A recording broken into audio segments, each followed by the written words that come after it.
Olá, eu sou o João Vitor e a partir desse momento estarei dando continuidade aos seminários da disciplina de Concreto Armado 2 do curso de Engenharia Civil do Cefet-MG Campus Curvia. O conteúdo a ser apresentado é o dimensionamento de pilares de concreto armado submetido a flexão normal composta e flexão oblíqua composta. Os discentes responsáveis por este são eu, João Vitor Silva Batista e Henrique Alves Santos. Bom, antes de dar o início ao conteúdo dessa apresentação, gostaria de lembrar que o Henrique desenvolveu um conteúdo bem interativo explicando sobre o ábacos de interação, que é um elemento a ser utilizado para o dimensionamento de pilares submetidos à flexão composta. Então, caso você ainda não tenha assistido, sugiro que pause esse vídeo e assista o conteúdo do Henrique primeiro.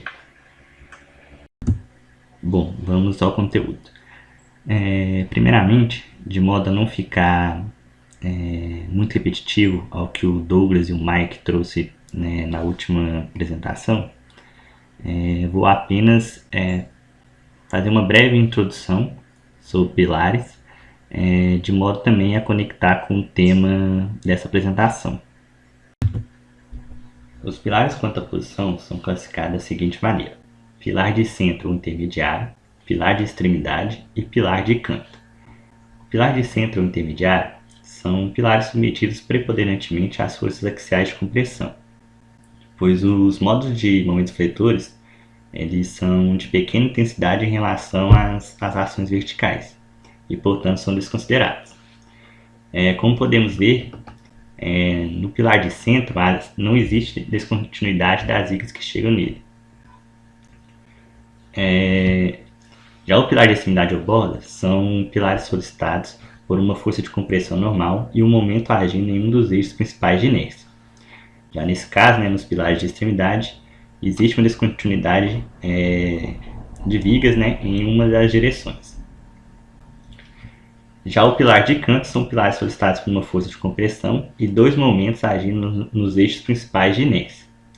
E então no pilar podemos ver aqui que o pilar de canto, as vigas que chegam nele apresentam descontinuidade nas duas direções.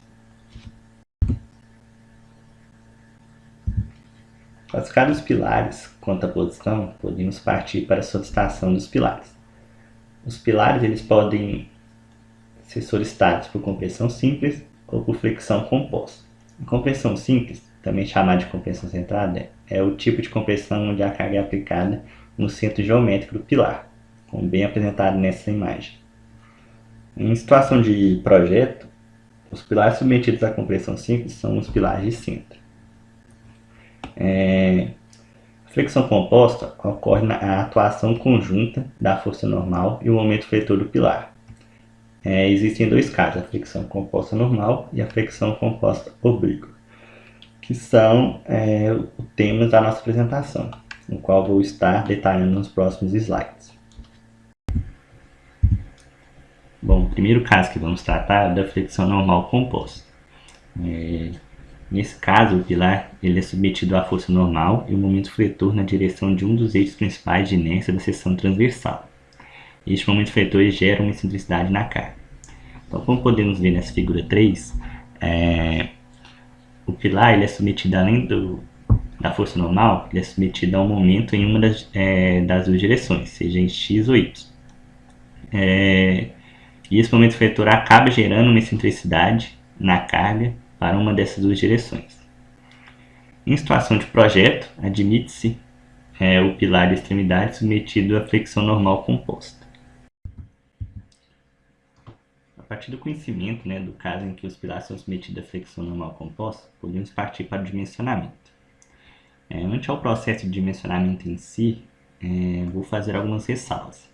A primeira delas é que em situações de projeto, admite-se que a força normal de cálculo atua em uma das duas direções, x ou y, com uma excentricidade inicial I. O pilar deve ser dimensionado tanto para a direção x quanto para a direção y. Deve ser feita a verificação do momento fletor tanto da seção de extremidade quanto na seção intermediária, de modo a dimensionar o maior momento fletor encontrado. Isso porque apenas pelo diagrama de momento fletor não é possível determinar a seção do pilar mais solicitada. Então, Por esse motivo, é necessário fazer essa verificação do momento fletor para as seções de extremidade e de intermediária. E uma última ressalva é que uma maneira simplificada de mencionar as seções solicitadas, a flexão normal composta, é através dos ábacos de interação, que é o conteúdo que o Henrique desenvolveu para a parte 1 do seminário. Após as ressalvas, podemos passar então para o processo de dimensionamento. Antes de começar aqui o passo a passo do dimensionamento, só vale destacar que o processo de dimensionamento o qual eu vou apresentar é o dimensionamento de pilares retangulares, que é o mais usual. Bom, o primeiro passo, para o dimensionamento é a verificação dos momentos fletores da seção de extremidade e de intermediária. A verificação do momento fletor na seção de extremidade é calculada por essa equação, onde o MA ali é o momento absoluto da extremidade. E esse momento fletor calculado ele tem que ser maior ou igual ao momento mínimo, que é dado pela seguinte equação, onde o ND é a solicitação de cálculo e o H é a altura total da seção transversal na direção considerada. Então, em situações onde esse momento calculado for menor que o momento mínimo, deve-se adotar o momento mínimo na hora do dimensionamento.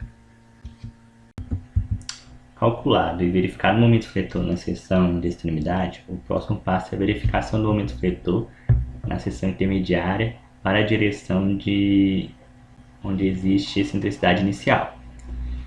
Na excentricidade intermediária, tem-se duas situações a se considerar. O caso 1, onde o lambda é menor ou igual ao lambda 1 menor ou igual a 90, e o caso 2, onde o lambda 1 é menor ou igual a lambda menor ou igual a 90, onde o lambda é o índice de Beltrame e o lambda 1 é o índice de Beltrame mínimo. O índice de Beltrame ele é calculado pela seguinte equação: comprimento equivalente vezes raiz de 12 sobre h. O h é a altura total da seção transversal na direção considerada. O comprimento equivalente ele pode ser determinado como sendo menor ou igual à soma entre a distância entre as faces internas dos elementos estruturais e a altura da seção transversal do pilar, ou menor ou igual à distância de eixo a eixo do pilar.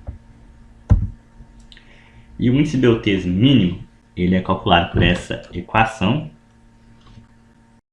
onde o E1 é a excentricidade inicial e o αb é o coeficiente de ponderação por vinculação. Esse coeficiente então depende do vínculo que o pilar está submetido. Para pilares biapoiados sem cargas transversais, o αb é determinado por essa equação, onde o MB e o MA são momentos da extremidade, sendo o MA o maior momento absoluto. Para pilares em balanço, o αb é determinado por essa equação, onde o MA é o momento de primeira ordem do engaste e o MC é o momento de primeira ordem no meio do pilar em balanço. E para pilares biapoiados com cargas transversais significativas ao longo da altura, e para os pilares biapoiados ou em balanço com momentos menores que o momento mínimo, adota-se o αb igual a 1. Calculado o índice de Beltrame do pilar e o índice de Beltrame mínimo, é possível determinar em qual caso o pilar se enquadra. Caso o pilar se enquadre no caso 1, não é necessário considerar o efeito local de segunda ordem e o momento fletor total é obtido através dessa equação. É o produto entre solicitação de cálculo e a excentricidade acidental. Já no caso 2, deve-se considerar o efeito de segunda ordem e o momento total é obtido por essa equação, onde a excentricidade acidental é asterística dada por essa equação e é de imperfeições é dado por essa equação, e a excentricidade de segunda ordem é dada pelo comprimento equivalente ao quadrado sobre 10 vezes a curvatura na seção crítica. Bom, verificado, né, o momento fletor na seção intermediária da direção no qual existe excentricidade inicial, deve-se calcular a verificação do momento fletor na seção intermediária para a outra direção, para a direção onde não existe excentricidade inicial. E esse momento total é dado por essa equação, onde o momento mínimo é o já mencionado anteriormente, calculado por essa equação, e a excentricidade de segunda ordem é idêntica ao cálculo do slide anterior. Calculados os momentos fletores, tanto da seção de extremidade quanto da seção intermediária, o próximo passo é a obtenção do ômega através dos ábacos de interação. Esse ábaco de interação ele relaciona os coeficientes Ni e Mi. O coeficiente Ni ele é calculado pela solicitação de cálculo dividido pela área transversal do pilar vezes a resistência de cálculo do concreto. E o Mi é o momento total dividido pela área da seção transversal do pilar vezes a altura da seção transversal da direção considerada vezes o FCD do concreto. Lembrando que deve-se calcular, né, o Mi para a direção X e Y.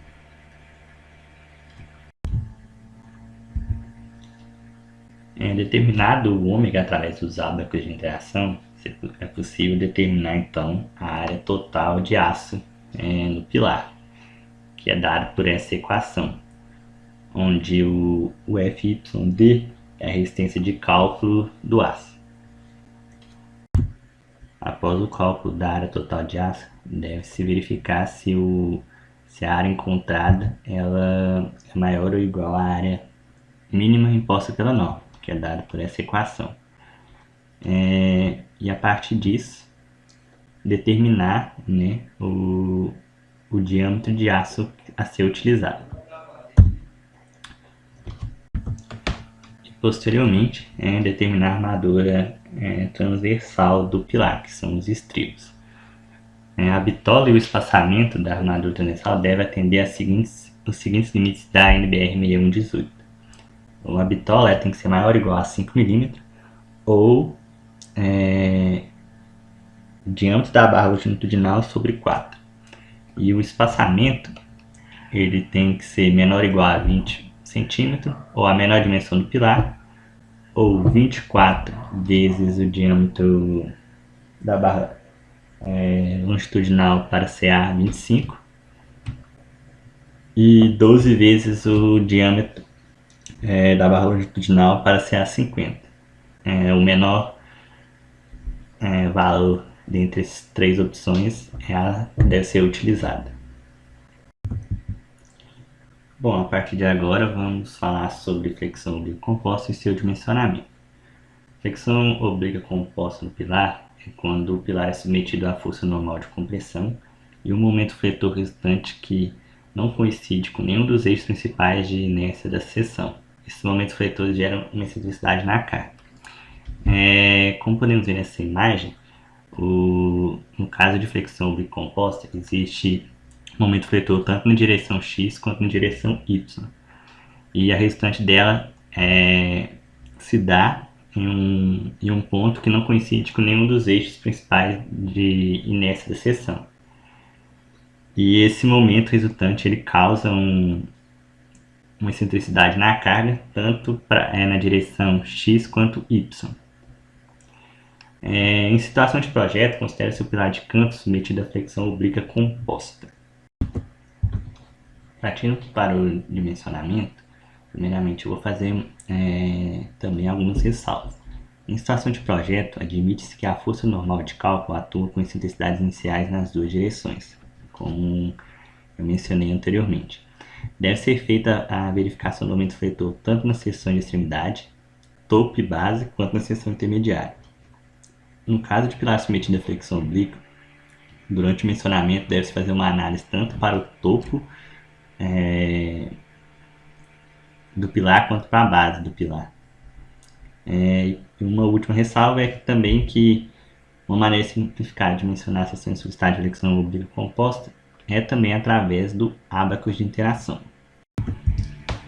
O primeiro passo para o processo de mencionamento dos pilares submetidos à flexão oblíqua composta também é a verificação do momento fletor nas seções de extremidade. Porém, para o caso de pilares submetidos à flexão oblíqua composta, deve-se analisar o momento tanto no topo quanto na base. E além disso, para cada uma dessas situações de cálculo, deve-se determinar o momento de x e y, já que, como explicado anteriormente, na flexão oblíqua composta, o momento ele atua tanto na direção x quanto na direção y. Esse momento ele é calculado por meio dessas equações, que é de forma análoga ao apresentado na flexão normal composta. Além disso, esse momento ele também tem que satisfazer ao momento mínimo, que é dado por essa equação, que é a mesma também apresentada na flexão normal composta. Verificado o momento fletor nas seções de extremidade, deve-se tanto para a direção x quanto para a direção y verificar o momento fletor na seção intermediária. Esse momento fletor total ele é obtido por meio dessa equação e as incógnitas são obtidas por meio dessas, que são as mesmas já mencionadas na parte de pilares submetidos à flexão normal composta. Bom, calculado e verificado o momento fletor das seções de extremidade intermediária, o próximo passo é obter o ômega através dos ábacos de interação. No caso do ábaco de interação para a flexão oblíqua composta, ela é um pouco diferente para a flexão normal composta.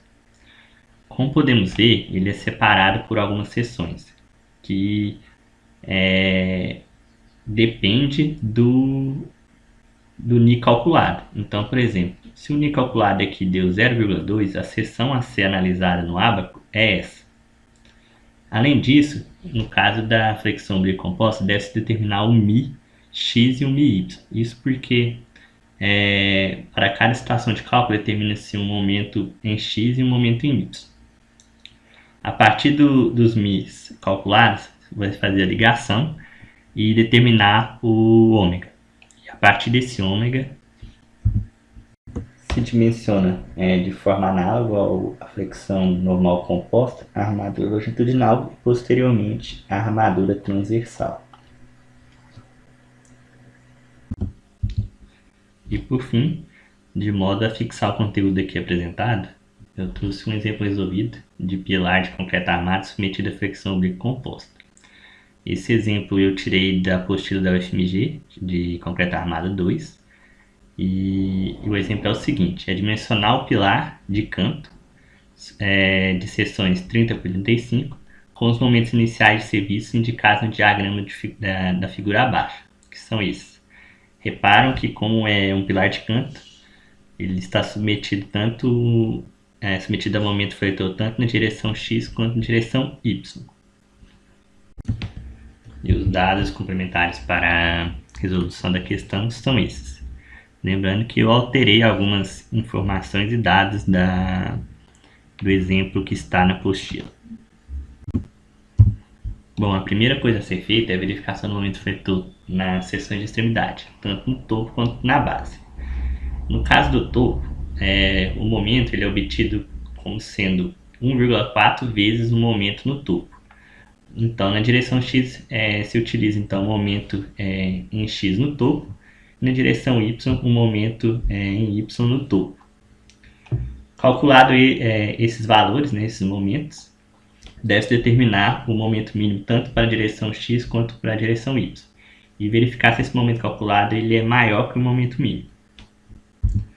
Como podemos ver, no caso da direção x, o momento mínimo ele é maior que o momento calculado. Então, deve-se optar, na hora do dimensionamento, como momento total, momento mínimo, que é de 5.376 kN vezes centímetros. Já na direção Y, o momento a ser utilizado é o momento calculado, de 7.000. Calculado e verificado o momento fletor no topo, deve-se fazer o mesmo para a base. Pode-se notar que no caso da base, tanto na direção X quanto na direção Y, o momento mínimo ele foi maior que o momento calculado. Então, para a situação de cálculo da seção de extremidade da base, deve-se utilizar na hora do dimensionamento o momento mínimo calculado. Bom, verificar o momento fletor na seção de extremidade, o próximo passo é verificar o momento fletor na seção intermediária, tanto na direção X quanto na direção Y. Primeiro passo aqui, então, é determinar as incógnitas da equação do momento total. Calculado essas incógnitas, o momento total encontrado foi 5.537,6.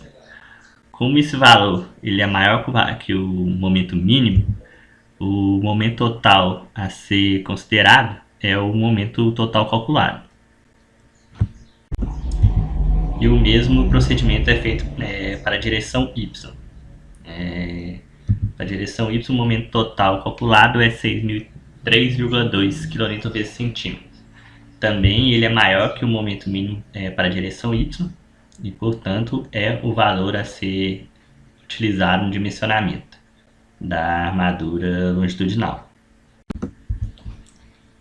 Então, calculado os momentos fletor tanto da seção de extremidade, topo e base, quanto intermediária, o próximo passo é determinar o ômega através dos ábacos de iteração.